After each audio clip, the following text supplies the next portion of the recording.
Salut Mathieu. Salut Gabriel. Salut à tous. Salut à tous, ouais.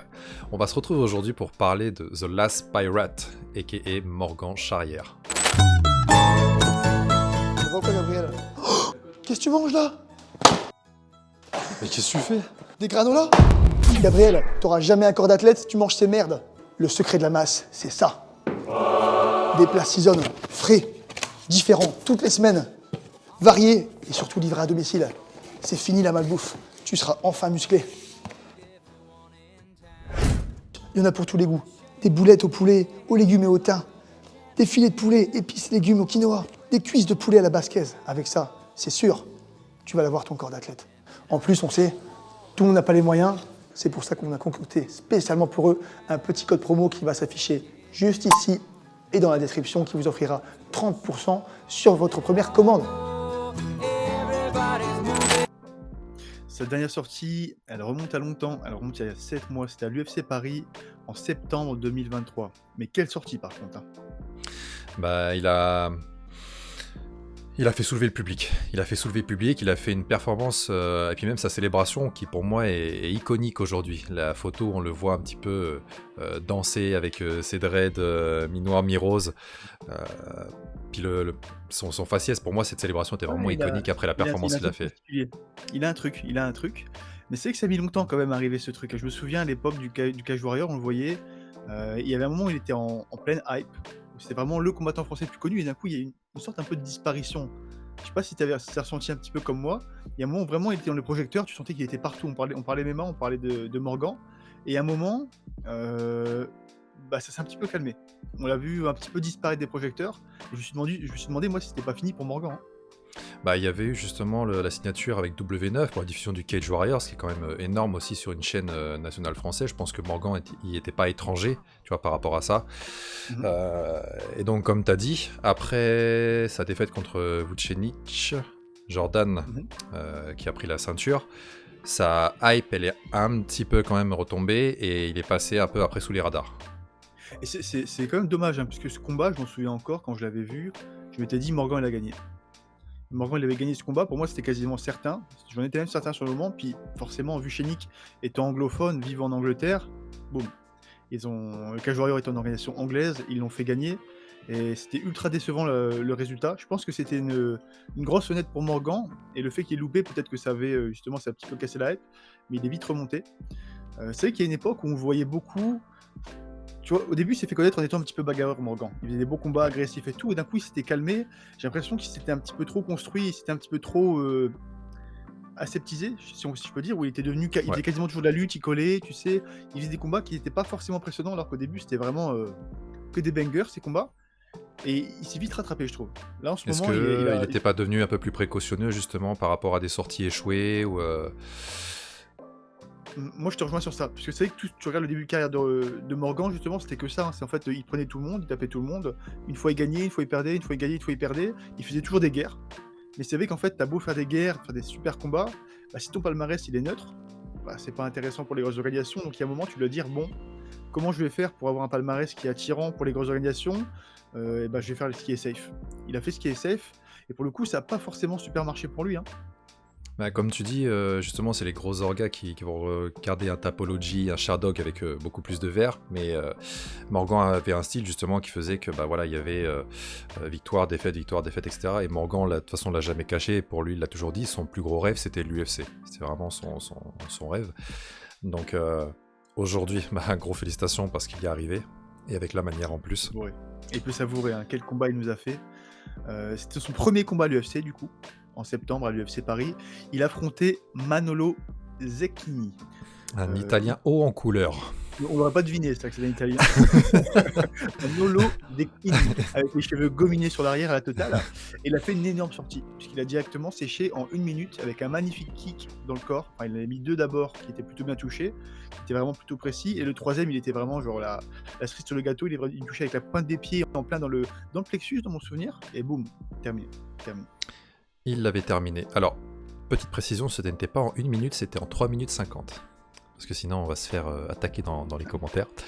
Ah, j'ai fait une bêtise. J'ai fait une bêtise. J'ai confondu, oui. Ouais, ok. J'avais confondu Mea culpa. le temps sur Tapologie. Bon, pardon. Mea culpa. Bon, pour me rattraper, en tout cas, juste le palmarès de Morgan, du coup, c'est 19 victoires aujourd'hui pour 9 défaites et 1 no contest. Et surtout, il a 4 victoires d'affilée, dont une à l'UFC. Et là, ce qui allait se passer, un petit truc à rajouter. Non, j'allais rajouter que, en fait, Morgan, en soi, il reste jeune. Pour moi, il n'a pas encore atteint son prime. Tu vois, il a que 28 ans. Mais par contre, derrière, c'est qu'il en est presque à sa 10e année de carrière professionnelle, parce qu'il a commencé en 2014, fin 2014. C'est ça qui est choquant, justement, c'est quoi, il est très jeune. Et en fait, moi, j'avais tendance à penser, en voyant ses adversaires qui étaient plus âgés, je me suis dit, bon, il va arriver, il aura un défaut d'expérience. Mais en fait, pas du tout. Morgan, il a vraiment saigné son parcours amateur, il a vraiment saigné toutes les organisations, son début de carrière professionnelle, pardon. Il a vraiment saigné toutes les organisations. Il a combattu partout. Il a un nombre de combats énorme pour quelqu'un de son âge. C'est super impressionnant. Et c'est certainement ça, justement, qui lui a donné, comment dire, la possibilité de revenir, entre guillemets, d'entre les morts. C'est d'avoir beaucoup d'expérience et de savoir, en gros, ce que les grosses organisations attendaient et comment tu gagnais avec le panache, quoi. Et donc voilà, en 2020, après, il s'est emparé de la ceinture du Cage Warrior. Donc après, il l'a perdu. Après, il a encore fait une autre défaite. Et puis, comme tu as dit, après, ça a été enchaînement de victoires jusqu'à sa signature à l'UFC Paris. Morgan aussi, c'est quelqu'un qui a un... Voilà, alors, en tant que combattant déjà, il a de très gros atouts, et même après, en tant que personnage aussi, il a d'autres très gros atouts. En fait, il a pour moi une très bonne communication aujourd'hui, que ce soit en termes de réseaux sociaux, d'élocution. Il a un très gros following, donc déjà, ça l'aide vraiment beaucoup. Pour moi, il a vraiment beaucoup d'armes pour devenir une méga star, tu vois. Et c'était un Si petit la peu le performance précurseur. suit, ouais. C'était un petit peu le précurseur, en fait, hein, puisqu'à l'époque, il n'y avait vraiment pas de combattant, pour moi, français, qui justement avait un média aussi bien fait, il avait une chaîne YouTube très très tôt, il avait des réseaux qui étaient très performants très très tôt, il avait fait des feats avec des youtubeurs, avec des personnalités, c'était un peu le premier combattant à faire ça, et ça avait vraiment fait monter en lumière, peut-être un petit peu trop vite finalement, peut-être qu'il avait encore besoin d'un peu d'expérience, de se canaliser, de se découvrir en tant que combattant, et aujourd'hui on voit, il associe les deux, bonne communication, bonne performance, et c'est parfait parce que ça va lui offrir justement les portes de son deuxième combat à l'UFC qui va arriver très bientôt. À la base, il devait aller se cogner contre un Coréen, alors que je mâche pas son nom, Sung Hoo Choi, c'est ça. Qui était donc avec un palmarès de 11-6, un UFC vétéran expérimenté justement dans l'octogone parce qu'il était déjà à son 9e combat. Il avait fait 4 victoires et 5 défaites. C'est un mec qui était présent depuis un bout de temps. Un profil, on va dire, striker, mais assez académique, tu vois. Du in and out, pas forcément des très grosses combinaisons, pas une très grosse agressivité. C'était vraiment, j'envoie quelques combos précis, mais pas de bagarre, pas forcément de gros sol non plus. Et grand du moins par rapport à Morgan, parce qu'il faisait 1m83. Je pense que ce combat-là, ça aurait été un combat qui aurait été vraiment excellent pour Morgan. Ça aurait été vraiment un excellent profil. Comme tu dis, c'est pas un bagarreur. Il avait mis un petit peu peur des coups, on pourrait dire. Pas peur des coups, mais il est jamais trop dans la mi-distance. Il est sensible au KO. Il s'est déjà fait sonner plusieurs fois. Knockdown, knockout. Pardon, je vais encore faire avec l'accent français. C'était plus un contreur qu'un vrai bagarreur. Il mettait pas trop de pression. Et c'est un petit peu le genre de combattant que Morgan, il a quand même beaucoup de succès contre eux. Et au final, ce sera pas le combattant coréen qui affrontera Morgan, ce sera Chepe Mariscal The Machine Gun. Rien à voir, c'est plus coréen. Ouais. Et là, du coup, pour moi, on se retrouve sur un combat plus dur, beaucoup plus dur sur le papier que contre le coréen. Sur papier, il est beaucoup plus dur, effectivement. On l'a vu. Chepe Mariscal, c'est que sa 3e sortie à l'UFC, mais il est également à 5 victoires d'affilée. Dans les 2 dernières à l'UFC, il a 15 victoires pour 6 défaites. Donc pareil, un palmarès qui était surtout... Il a rencontré la défaite en début de carrière, en milieu de carrière, et depuis son arrivée à l'UFC, il fait que monter. Et surtout, il sait très bien s'ajuster. Hein. On a vu, pour ses 2 combats à l'UFC, il a affronté 2 profils totalement différents, et dans les 2 cas, il a réussi à bien ajuster. Son premier adversaire, c'était Trevor Peek, donc c'est un combattant américain qui est extrêmement agressif, extrêmement agressif, il fait toujours des guerres. Et sur ce combat-là, on a pu prendre beaucoup d'infos parce qu'ils ont fait les 3 rounds à fond de balle, 3 fois 5 minutes à fond de balle où ils ne sont pas arrêtés. C'était non-stop de la bagarre, une énorme guerre. Et on a pu voir directement que Chepe, il avait un énorme atout, c'est son cardio. Ouais, c'est... Voilà, on connaît Morgan qui a quand même un cardio relativement correct, bon, mais alors Chepe, c'est... malgré le volume qu'il envoie, c'est un cardio qui est beaucoup plus haut, quoi. Haut du panier. Haut du panier. Sur ce premier combat de l'UFC, il a montré beaucoup de qualité, notamment dans la bagarre. Faut savoir que Trevor Peek, quand il envoie ses coups, il fait vraiment... Il charge ses coups. Quand tu les vois arriver très très loin, il est là, il tire, et il envoie quand même derrière.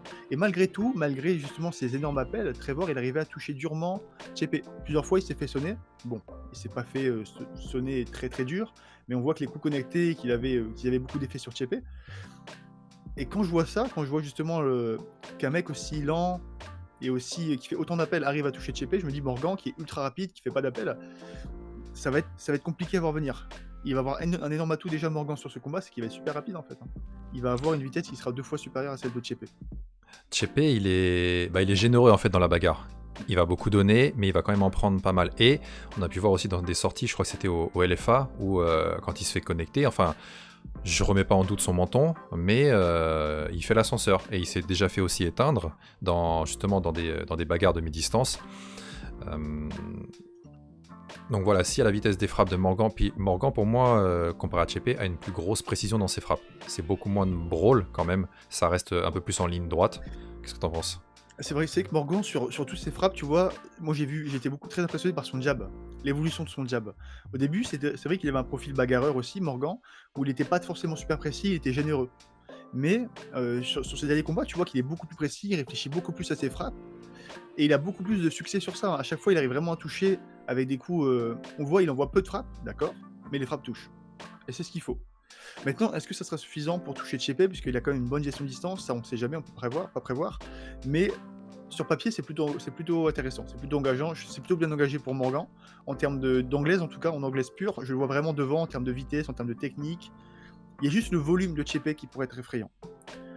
Maintenant, il a d'autres qualités aussi, Chepe, parce que bon, on a parlé de la bagarre, mais sur son deuxième combat, il avait affronté un adversaire qui était d'un calibre totalement différent, qui était du profil de bagarreur. C'était vraiment plutôt un kicker-contreur, un mec un petit peu mobile, qui bouge bien, qui a une bonne gestion de distance. Et il a montré une très bonne défense de kick. On a vu que Morgan, c'était devenu un de ses atouts, ses kicks. Il a réussi à sécher son dernier adversaire très rapidement avec.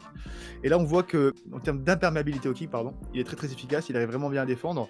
Il avait affronté son deuxième adversaire, c'était, j'ai oublié le nom, Jack Jenkins, donc qui vient de Absolute MMA en Australie, les Australiens, c'est des bons kickers, un petit peu à l'image des Néo-Zélandais.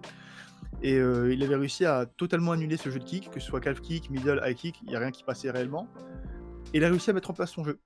Bagarrer, se coller, et surtout faire que de la mi-distance tout le temps. Alors que l'adversaire était vraiment mobile. Morgan, il a une bonne qualité, c'est qu'il est mobile, mais je sais pas, il arrive quand même à se faire toucher. Sur son dernier Est-ce combat... que c'est une part de mouvement, enfin un manquement peut-être de mouvement de buste, ou alors de mouvement de tête Je sais pas, parce que j'ai l'impression que le mouvement de jambe était bien, j'ai l'impression que le mouvement de buste était bien, j'ai l'impression que le mouvement de tête était bien, mais sur l'anglaise, il a réussi à se faire toucher plusieurs fois par Manolo, sur son combat à l'UFC, alors que Manolo était plutôt lent, et j'ai l'impression que tout était bien, tout était ouvert pour Morgan, mais il se faisait quand même toucher. J'arrive pas à mettre le doigt sur le truc qui se fait toucher aussi durement, et ça pourrait être dangereux. Ça pourrait être dangereux si jamais Chepe arrive à mettre en place justement cette stratégie de bagarrer, de coller, ça peut être dangereux. Surtout que, même en lutte, on voit que Morgan, c'est quand même un bon lutteur, un bon combattant au sol. Il a mis ses stratégies en place sur beaucoup de combats quand il était au Cage Warrior. C'est pas forcément non plus une bonne idée sur Chepe, puisqu'il a des très bonnes défenses de lutte et surtout il a des très bons contres. Très bons contres un petit peu en judo, il fait beaucoup de hip throw. Comment on le dit en français Throw, hip throw, projection de hanche. Je vais le dire en français pour les francophones, de projection de hanche, voilà. Et il a même réussi justement à blesser son adversaire, il lui avait complètement brisé le bras sur son dernier combat. Son adversaire tentait une sorte de clinch sur la cage, Chepe a réussi à prendre l'overhook, boum, projection de hanche, hip throw, et son adversaire tombe directement sur le bras, qui s'étend dans le sens inverse. Donc il est très dangereux sur ses projections, il avait aussi réussi à en placer plusieurs sur son premier combat à l'UFC, donc c'est quelque chose qu'il a vraiment dans son arsenal, c'est pas quelque chose qu'il avait fait par hasard, c'est quelque chose qu'il maîtrise vraiment bien, donc ça pourrait être dangereux de la part de Morgan de tenter la stratégie de la lutte pure avec lui. Donc en termes de physionomie de combat, qu'est-ce qui pourrait être justement bon pour Morgan, parce que les échanges en anglaise vont être dangereux. Donc à partir du moment où ça rentre dans la mi-distance, ça va être dangereux. Ça va être plus quoi, du coup, gros travail avec son jab, in out, attendre une agression de Chepe, parce qu'on l'a vu limite courir, tu vois, sur les mecs et le contrer en lutte. Je pense qu'en termes de sol et de contrôle, Morgan est au-dessus de Chepe. Mais il faut l'amener au sol. Il faut l'amener au sol. Il faut l'amener au sol. C'est ça le problème, hein, c'est que sur l'ensemble de ses combats, Chepe il a montré très très peu de faiblesse. Il a montré très peu d'ouverture. Takedown défense très très bon, avec des contres. Défense de kick très très bonne. Une bonne capacité à couvrir la distance, à cutter les gens dans la cage. En vrai, la seule faiblesse de Chepe que j'ai pu noter sur ses combats, moi, c'est l'anglaise. Hein. C'est l'anglaise, le fait qu'il se fasse toucher, surtout contre des adversaires rapides. Et pour moi, ce sera la clé pour Morgan, justement, de faire un peu du in and out, avec un jab précis, avec des frappes en ligne, essayer de le toucher dur quand il rentre et quand il veut passer trop en mode bagarre, le contrer. Pour moi, ça va être vraiment du contre et de la précision sur ce combat. Tu peux pas te permettre de faire de la bagarre, parce que lui, il peut vraiment... Chepe peut vraiment faire la guerre pendant 3 rounds de 5 minutes. Donc c'est pas forcément un bon plan. Je pense que le bon plan sur lui, c'est vraiment de le maîtriser à distance et de bien bouger. Ne jamais se mettre dans cette position de distance que Chepe favorise. Qu'est-ce qui pourrait après en ressortir justement de ce combat? Là, c'est pas un combat pour monter on va dire enfin, si, tu montes dans le ranking, mais c'est pas pour prendre une place, par exemple, dans le top 15, tu vois. Là, on est en dehors du top 15. C'est plus un combat, je dirais, pour asseoir sa place à l'UFC. Ça reste une bonne progression en termes de montée de qualité d'adversaire à Morgan. Alors, il y a vraiment un step entre l'Italien et la Chepe, pour moi. Combat à risque, mais voilà, s'il gagne ce combat, ça va asseoir un peu plus sa position à l'UFC. C'est ça, là on parle de légitimité. En fait, c'est vraiment dans les premiers combats, tu testes le combattant pour voir, en fait, le premier contrat, c'est un petit peu un test pour voir où est-ce que tu mérites d'être, tu vois. Tu fais tes 2-3 premiers combats à l'UFC, et ensuite tu peux directement, si jamais t'es assez bon, tu peux directement taper le haut du panier, un peu à l'image de Shimaev, qui avait tapé 2-3 mecs d'un niveau croissant, et ensuite, boum, il a été propulsé directement tout en haut de la catégorie. Donc ça va vraiment être un combat clé pour Morgan. Après, justement, le but de Morgan, ça a toujours été, il a dit, moi je veux être à l'UFC. Il a jamais dit je veux être champion. Il y a beaucoup de combattants, justement, quand ils font ce premier combat à l'UFC, qu'ils y arrivent, ensuite ils se disent bon voilà, j'ai eu ça, c'est ce que fait. je voulais, voilà, et qui redescendent. Et là, je pense que ça va être l'occasion de voir si Morgan il rejoint cette catégorie de personnes, ou si c'est vraiment un mec qui a la dalle et qui peut monter dans les classements. Je pense que ça va vraiment être le combat un petit peu charnière pour voir vers où se dirige la carrière de Morgan. Et donc, en tant que... alors, je vais la refaire. Et donc, avec une victoire probable sur ce combat, quand est-ce qu'on pourrait espérer le revoir? Parce que là, il y a l'UFC Paris qui a été annoncé pour le 28 septembre 2024. Il y a la date qui vient de tomber. Et bah, ça me paraît parfait. Hein. On voit que Morgan, il avait laissé 7 mois entre son dernier combat et ce combat-là. Là, si on part pour septembre, ça fait 5 mois. Ça me paraît, j'ai l'impression que c'est plutôt le genre de délai qu'aime bien Morgan entre chaque combat, donc je pense qu'on pourrait le revoir sur cette date. Hein. Mais bon, avant de parler de l'UFC Paris, déjà concentrons-nous. Il faut taper Chepe. Voilà, il faut taper Chepe. Je pense que ça va être le premier objectif pour Morgan. Mais en tout cas, ce serait un plaisir de le revoir derrière à l'UFC Paris. On voit ça lui a apporté beaucoup de chance sur le dernier événement. On espère qu'il reproduise ça dans une arène encore plus grande que Bercy. Et donc, alors, petit rappel, le combat sera dans à peu près 2 semaines à l'UFC Fight Night à Vegas, Allen contre Curtis numéro 2. Voilà pour cette news concernant le prochain combat de Morgan. Encore une fois, comme d'habitude, n'hésitez pas à lâcher un petit like, nous dire dans les commentaires votre pronostic pour ce combat, ce que vous en pensez, et on se retrouve à très vite pour une prochaine news. Os. Os.